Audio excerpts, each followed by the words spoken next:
ඒ වගේම සොරයිසිස් වගේ රෝග තත්ත්වවලදී විශේෂයෙන් භාවිතා කරන්න පුළුවන්. මේ බාහිර තුවාල සඳහා කුෂ්ඨ වැනි රෝග සඳහා තියෙන තෙලක් නිෂ්පාදනය කරන්න හදන්නේ අද. ඔය මේකට අවශ්‍ය වන අමුද්‍රව්‍ය ටිකක් තමයි මේ තියෙන්නේ. කුඹුරු වැට, එතකොට ඇඹුල් දොඩම්, එතකොට කුරුඳු පොතු, ඒ වගේ මේ ද්‍රව්‍ය ටිකක් තියෙනවා. මම මේ අනිකව මේක හදන්න ගත්තයක් තිස්සේ අපි හදන එකක්. ඉතින් දැන් අපි බලමු මේ ටික අපි කොටාගෙන ඉවර වෙලා තෙල හදනකොට අපි දාන්න ඕනේ. ඉතින්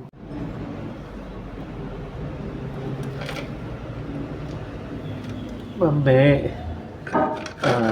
දිව්‍ය ගන්ධක කියලා අපේ පැරණි වට්ටෝරුවක් අනුව හදන තෙලක් හදන්න හදන්නේ. මොකද මේ දවස්වල ගම් වතුර නිසා මඩ එහෙම පෑගිලා අපිරිසිදු ජලය පෑගිලා කකුල් කසන තුවාල තියෙන ඒ අයට පාවිච්චි කරන්න පුළුවන් හොඳ අද්දුටු ප්‍රත්‍යක්ෂ තෙලක් තමයි මේ මම දැන් මේ ලිපේ තියන්නේ. බෙහෙත් ද්‍රව්‍ය හදන්න යකඩ භාජනයක් තමයි ගන්න ඕනේ. ඉතින් ඇලුමිනියම් හට්ටියලවත් මේ බෙහෙත හදන්න බෑ.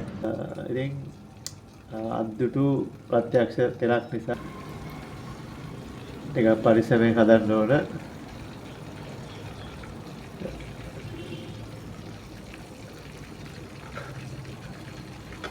අනිත් එක මේ තෙල තුවාල එකක ගාලා ඉවර වෙලා වතුර ගෑවුනත් ප්‍රශ්නයක් නැහැ. ඒ වගේ අර අපි පාවිච්චි කරන විශේෂ තෙලක් නිසා මම දකින්නේ. මේ තෙලට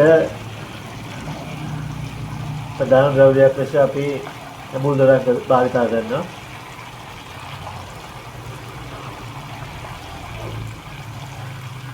මේ තෙල ඒ වගේම සොරයිසිස් වගේ රෝග තත්ත්වවලදී විශේෂයෙන් භාවිතා කරන්න පුළුවන්.